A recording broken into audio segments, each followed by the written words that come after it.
Today, we're joined by Congressman Mike Kelly from the great state of Pennsylvania. Thank you for being here, Congressman Kelly. We're so honored to have you. Julie, thanks so much. I can't tell you how much I appreciate being with you on today because there's been so lack of attention to 5,500 miles of border, longest continuous border in the world between two countries, and it's been virtually slightly watched. Yeah, well, before we get started, I have so many questions to ask you. But before we get started, our members span the entire nation. So I'd like to introduce you, if I may, to our members. I think a lot of them will know you, but not everyone. So Congressman Mike Kelly is, as I said, from the great state of Pennsylvania. He represents the 16th district in the House of Representatives, where he has served since 2011. And it turns out, for those of you who are listening, you might have seen him, the congressman, recently on the news because he represents the very district where the assassination attempt took place on former President Donald Trump in July. And Congressman Kelly is chairing this bipartisan task force that's looking into the attempted assassination. So we know he's very, very busy. We're really honored to have him take time out to talk to us today. And we're going to talk about a lot of stuff, and especially the northern border. For those of you who know Congressman Kelly, you also know he sits on the House Ways and Means Committee and is the co-chairman of the Northern Border Security Caucus, which he co-founded in February of 2023. And he's been a consistent voice for strong border security measures, especially our northern border. And we're going to talk a little bit more about that today. So Congressman Kelly, thank you again for joining us. We're really happy to have you. Thanks, Joe. It's great to be on with you. And thank you. This is something we've been wondering about. When are we going to get the attention that this issue requires? I know everybody is involved with the southwestern border because it's what you see. It's 24/7. But with this issue, this is something that kind of has gone unwatched. Virtually unwatched because we don't have enough personnel there. And then secondly, the southwestern border is the one that's gotten all the attention. Yeah. Numbers are greater there. But the fact of the matter is we really don't know the numbers at the northern border because there is no way to calculate what's happening. It's a huge border, longest continuous border between two countries in the world. Yeah, we were looking into some of the numbers just in preparation for our conversation today. And I was stunned to see that there's been a 600% increase in encounters over the last 3 years, encounters of illegal aliens at the northern border. I mean, and we're already on a track to break that record this year. Tell me, how is it affecting Pennsylvania, your district in particular? Why did you launch the Northern Border Security Caucus? Yeah, well, so I know we've always been concerned at the southwestern border about the amount of fentanyl coming in. When we visited the southwestern border a couple of years ago, we were seeing how this was being trafficked into America. And then the end result, the aftermath of that is we have had so many deaths because of fentanyl. And then if you take a step back and say, yeah, we do have a problem at the southwestern border. But when you look to the north, especially when you get in that Swanton area, the number of deaths from fentanyl are off the charts. Now, people say, but the numbers aren't quite as big as they are at the southwestern border. And I said, you're exactly right, because we don't have any idea of the number of people coming across the northern border. We have an idea because we talked about building a wall when we talked about the wall not being completed, and we talk about all the coverage there, but we haven't had any coverage to that northern border area. And it's like, well, so if you're really not looking, it's not a problem. And it's like, yeah, it's the old story. There's no problems in our family. There's just a lot of things we talk about. We have a huge problem, but we don't talk about it. And I think for the people that live up in that area, especially that Swanton area, they've seen it because there's a heavier population and there's more incidents of things going wrong there. When you look across the rest of the northern border, all the way up into Alaska, and it's like, good Lord, this is a huge border. By the way, you don't have to come across a river. You don't have to cut your way through wire. All you have to do is wait for the right time of the year. More importantly than anything else, the winter is the greatest deterrent we have to any type of flow of illegal entries into the United States. But now it's just get to Canada, spend a night there, then get up in the morning, get your backpack or whatever, and walk to America. And but again, I said earlier, it's the aftermath. And these towns along the border, that aren't big towns, what their law enforcement, which they are undermanned to begin with, are facing right now with who's come into my town, who's come into my county, who's come into my state. And when you talk to the border control people, they are undermanned there because they're doing a lot of work at the southwestern border doing data input. So we're undermanned with a huge area that we just can't cover. And it really begs for the question is, so why aren't we aware of this? And the creaking wheel gets the grease. We thought, well, you know what, we better start creaking a lot louder and get the grease we need to get up there and make sure our border control is manned the right way. They're overworked. We need more personnel up there, but we need more than anything else. We need more awareness of an incredible open area coming across the top of our country. Yeah, it's really stunning. And certainly, you know, I'm from the Midwest.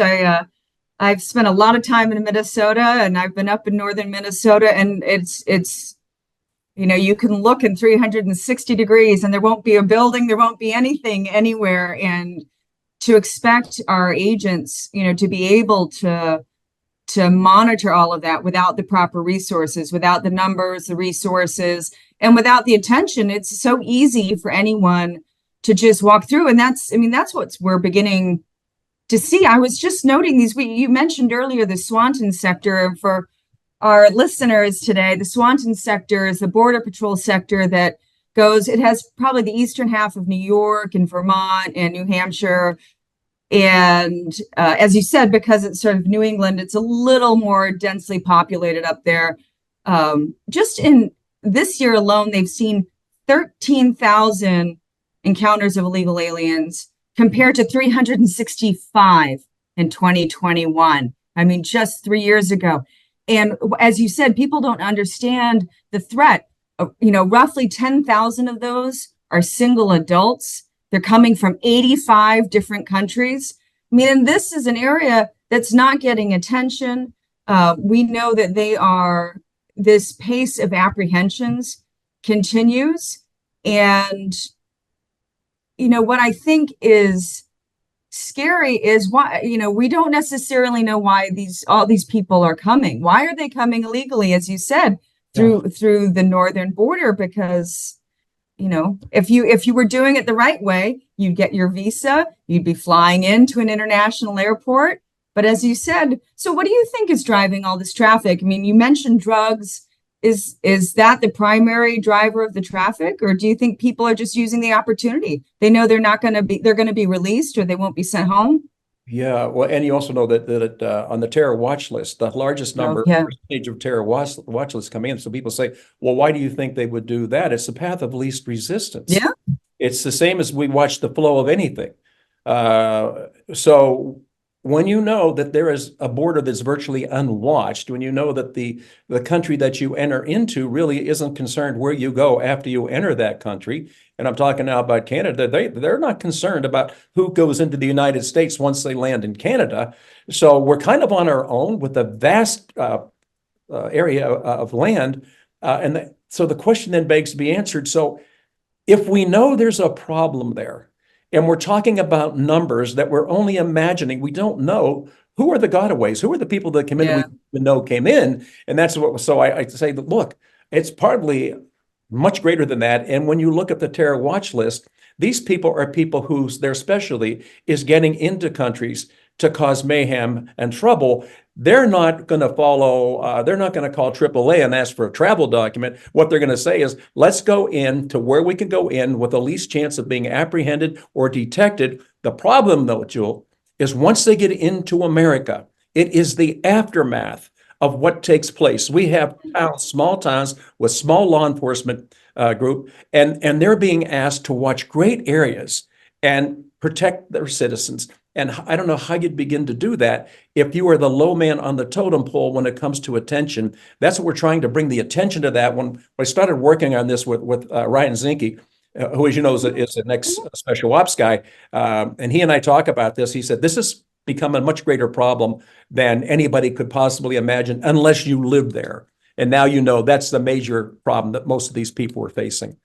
Let's talk a little bit more about you. You were just saying about the northern border, the problems there sort of not getting enough attention, being the low man on the totem pole. No. And in June, President Biden issued an executive order, and it came out with great fanfare about creating this expulsion authority, but it completely left out the northern border. Like it had nothing to do with the northern border. It was almost as if they didn't think it was a problem, or they didn't care, or they were only going to do the bare minimum necessary. Now there is, I was reading some news reports. There might be some changes taking place in the northern border, and we'll have to dig into those a little more. But why do you think he left out the northern border? I mean, this is, as you said, it's the path of least resistance for the smart criminals. If they can't get through the southern border, they'll just get a ticket to Canada. Exactly. I think as far as the current administration, I think they have a hard time explaining to anybody why we've had this incredible invasion of our country. And I've said oftentimes, if these people coming into our country illegally were wearing the uniform of a foreign army, we would swear we've been taken over. 10, 11, 12 million people have come in. And those are just the ones we know about. These aren't the ones that are the gotaways, the people we couldn't count. Look, I think for the administration, if you really want to look at it, when the rubber meets the road, you go back to the time the Chinese balloon came in, and where did it come in? It didn't come in through Texas and up through the southwestern part of the country. It came in through the northern border, came down whole way across Canada's base, then came down into America, spent some time over our military bases, made its way out to the Atlantic Ocean, and then this administration said, we should probably shoot this down. And it said, you know what, that's nice, but please, you don't put a lock on the door after the bank's already been broken into. All the data that was captured was already transmitted back, but I think it just seems to me this is an administration, and the current candidate appears to be the person who was the border czar. Actions speak louder than words. I would have rather seen us go up there and say, you know what, we are well manned. We're using other assets to guard that border.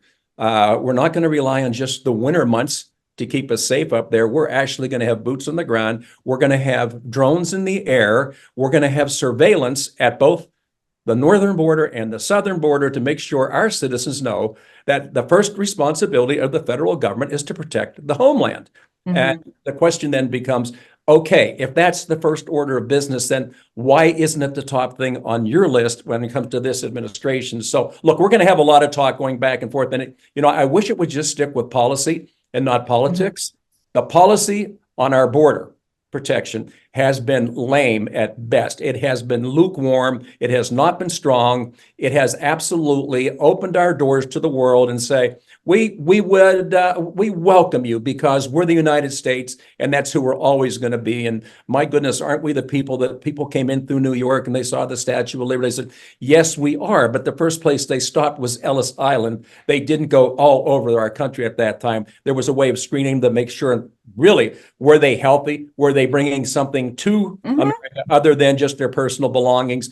We had to be careful from a health standpoint. But this is one that's been virtually unguarded, not talked about. And I'm glad we're doing this conversation right now, because when people, all they have to do, just take a map of the United States, and you can see all our states are broken down and they're out there. But Canada is either that large green space or that large pink space or whatever. We just color the whole country one color, but we don't emphasize the border. 5,500 miles, virtually unwatched border, open to the world, especially the world's worst actors, because they know that's the path of least resistance. That's what we're concerned about, and that's what we're trying to get people's awareness. If you're aware, you're going to react. If you're not aware, the question comes on and they say, I wish somebody had told me. And we say, bingo, we are trying to tell you. And what we're doing today is, again, getting that message out there to people so they just don't think, oh, good Lord, I never thought about that. Well, what do you think? How do you think Americans feel? And maybe you can start with your constituents. I mean, do they feel helpless when it comes to immigration? I mean, look at the numbers. The numbers are amazing. I mean, we're talking, in the past 2.5 years, maybe close to 10 million illegal aliens who have come into the country. And, we're estimating those are based on encounter numbers. There's certainly many more that have gotten away, maybe another 1 to 2 million. And there might even be more, right? We don't know for Yeah. sure, We but really have no idea. yeah. And so where do you think I think Americans want a lot accountability, and they want to see, they see that there's certainly, the Yeah.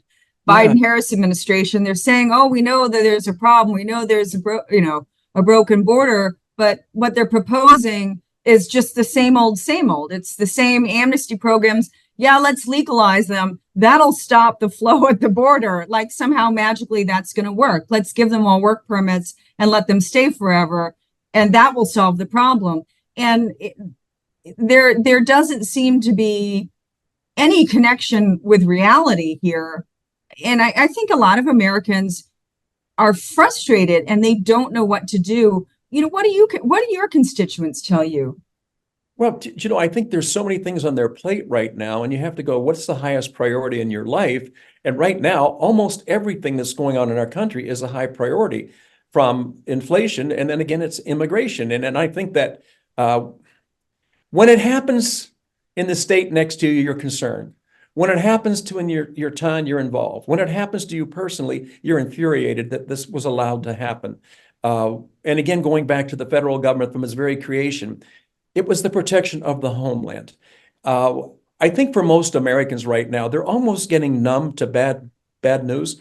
It's like, yeah, I know, I heard about this. What I think the saddest thing is when you see a parent being interviewed and in tears because a son, a daughter, somebody was lost due to the fact there was an illegal here, came in illegally with very bad credentials. I think if we were really to be honest about this, and I think we need to be honest with this, are you looking to fill the voter rolls? Or are you looking to protect the American people? When these people start to say, I think they should be able to get health care, I think they should be able to get housing, I think they should be able to get medical care. And for crying out loud, if they're here, they should have the ability to also vote. That goes against everything we've ever thought of as Americans, going back to the beginning, the fact that our homeland, that was the major factor when it came to how do we protect America and its homeland. And that was always the case. We always wanted to protect our own shores.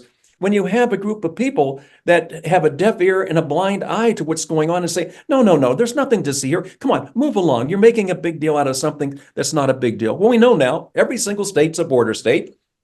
There is a way that people come in. So the thing next is, okay, let's find out where the leakage is and let's stop the leakage. If you refuse to believe that it's a problem, then you can talk your way around it. So I'm kind of I've been watching this now for over 3 years. I watched whenever President Trump first ran for office, and people said, what is he talking about, building a fence and keeping Mexico at our border? And everybody said, that's absolutely foolish, until they realized that made sense. This is a physical fence. In addition to having manpower there protecting us, this was something that was a deterrent from coming in. The problem is with the northern border, again, 5,500 miles, the longest continuous border between any two countries in the entire world. And we can't watch it because it's just too big. There are things we can do. We have different ways of surveillance right now, but more than anything else, I think it's very difficult if you're a member of the Border Control. And at the end of the day, it's your fault that these people come in and say, but we're undermanned. We don't have the assets that we need. We just don't have the ability to protect what we're taking an oath to protect. And you got to go back to the executive branch. And people tell me, well, Congress isn't doing anything about it. They need to pass laws. I said, well, we do pass laws. Submit them. And once they go through our House and the Senate and comes back in, it goes to the executive branch, which is headed up by the President of the United States. This is the executive branch refusing to uphold the oath of office they all take. Yeah. We form laws and pass laws.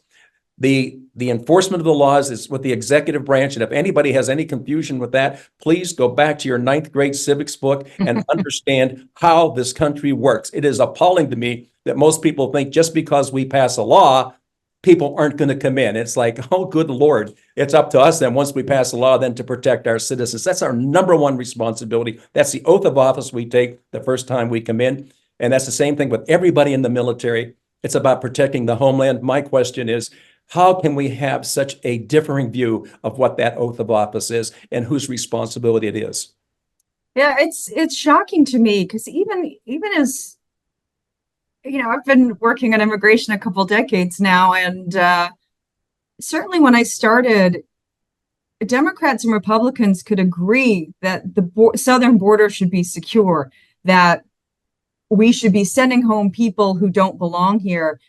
And it just seems like there's certain elements on the far left that have just completely taken over. And just as you said, laws don't mean laws anymore because they don't agree with them. They don't think the government has to follow them, and they're willing to do everything to get around it.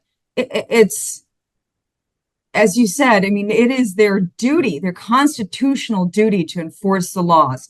When, Section 235 of the INA says these aliens shall be detained and removed, that's what the government should be doing. And yet they're not doing them. We're releasing them all. And they say at the same time, well, we don't have enough detention space.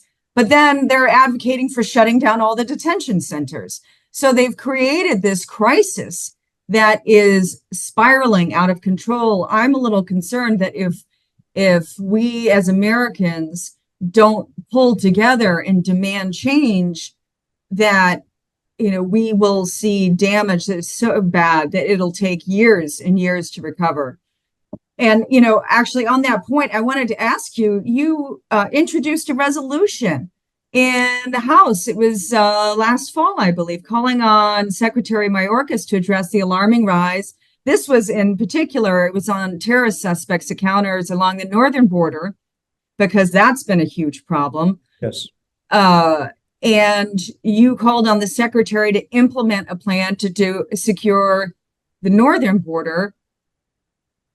Have you gotten a response from the Department of Homeland Security? Has anyone said anything? No, I think for most of us who are serving right now in government, and especially for the American people, if you're paying attention, these people are all Mayorkas was not elected; he was appointed, and it went through the executive branch. He works for the President of the United States, and much larger, he works for all of us. But he answers to the President of the United States. That's his boss. And then the question goes, well, why isn't he doing his job? And the answer comes, well, shouldn't we check with the CEO? What is our chief executive officer doing when he's looking over all the operation? I know whenever you marry, you start having children, and then you can't blame the children for not doing the right thing. It's like, where was mom and dad when this was going on? And I've tried to bring that down to something that's not so like it's overwhelming. This is not overwhelming. This is why we have all these agencies. The question is, if you took an oath of office and you're not enforcing, you're not doing what you were put in position to do, why are you not doing that? And then the next question comes is, who hired you and who do you answer to? Because you sure as heck don't answer to the American people. You answer to the chief executive officer. In this case, it is the President of the United States. So look, I think it's appalling what's happened. And I think people, if you can sit back and look at it and really get a full view, it's happening in real time in our country, and we're going to be paying the consequences for it. As I said earlier, it is the aftermath of this. I don't know that anybody could look at these areas that have been overrun and in great numbers and say, I don't understand this, why children can't go to school anymore because we made their school a place for illegals or immigrants to come in and live there until we find some place for them. Why would we deny our own citizens? Why would we deny our future an opportunity because we have an open door policy with no way of screening these people? Look, I think we're all very welcoming. There's no place in the world like America. And I've talked to my friends and I say, you know what, keep in mind, we're putting up a fence to keep people out. They have to come in the right way. If your first action in coming to the United States is to break her first law, that doesn't bode well. Other countries are building fences to keep people in. We're building fences with, by the way, entry levels that you can come in, but you have to come in the right way. The Remain in Mexico piece made a lot of sense to me. I'm not sure the Mexican people were excited about having this influence, but when you look at 130 different countries are sending people to the United States, and when you look now, not just at that triangle, but the other people from around the world that are coming in, you say, I don't understand why people from these different areas have all of a sudden found that their new home should be the United States. And you know what? all the doors are open, they're all unlocked, and you have access to virtually everything you want because these people will fund you on that. And I just look, when you run for office, you take an oath. If you can't fulfill that oath, you ought to resign your position and say, you know what, it's too hard for me. And I've got to make difficult decisions. And you know what, I'm just not that person.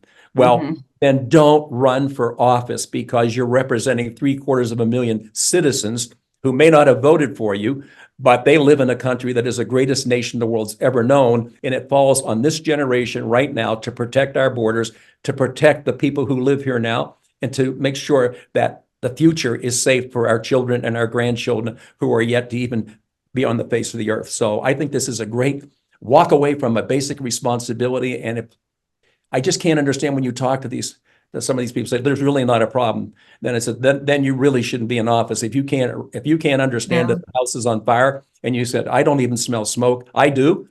It's burning right now at full burst, and it's happening all over our wonderful country. But again, I'm going back. Northern Border Security, 5,500 miles. I want people to think about that. 5,500 miles, which means you could leave New York City, drive to LA, and then drive 2/3 of the way back across the country and never have encountered any law enforcement along the way, never encountered any safety, never just say it was just an open thing. It's just an open freeway. I just went there and I came back. I didn't have to pay to be on that road. When people start to understand the size and scope of this border and the size and scope of the problem we have right now, we are always going to be very welcoming. But the other thing, we better be careful who it is that we allow in. We have to screen them first. We have to make sure that they're healthy, and we have to make sure that they're coming in to build America, not to break America. Oh, well said, Congressman. I couldn't agree more. I get very frustrated too. I don't know how many times I hear, especially recently, people will say, well, there's no pathway to citizenship. There's no pathway. There's no pathway. Well, there is a pathway. It's called a visa, and you wait in line to get it. And usually for most people, the line starts outside of the country and they wait years and years and years and years to get into the country the right way. And they come here to contribute and to be part of American society. And as you said, it's almost as if Secretary Mayorkas in particular, but the Biden administration entirely has just said, we are going to let foreign nationals drive our immigration system. American citizens, you don't have any control anymore. You don't have a say. We're going to let other people decide who gets to come when, and we're not even going to screen them. And you just have to put up with the consequences. And too bad, so sad. That's what we've decided. Even though there are laws on the books, we're just not going to enforce them.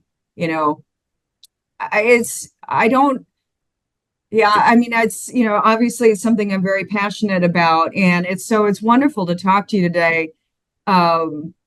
Is there anything, goodness, we've covered so much ground. What parting message would you send your constituents, Americans nationwide who are watching? This is a critical time for our country. What message would you want to send to Americans about the current state of immigration? Well, I think we all share the same concerns. So I know the family that raised me. So when I go to Mass in the morning, I always take a moment of just thank you. And I've always said, I wish I could take one day in my life and go back and sit down with my mother and dad, my aunts and uncles, my grandparents, just to say, you know what, I took it for granted. Now that I'm at this point in my life, I realize what you all did for us.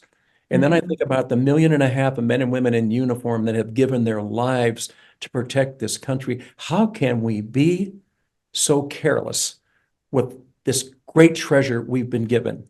It falls now in our hands. We're the next generation. It falls in our hands, and there's a generation coming after us. But it's a responsibility of being an American to protect that which we have been given, didn't earn. It was earned for us. We now are the people at the wall. We're the ones that should be stemming this tide. And if you take that casually, please, on Memorial Day, that's not the beginning of summer.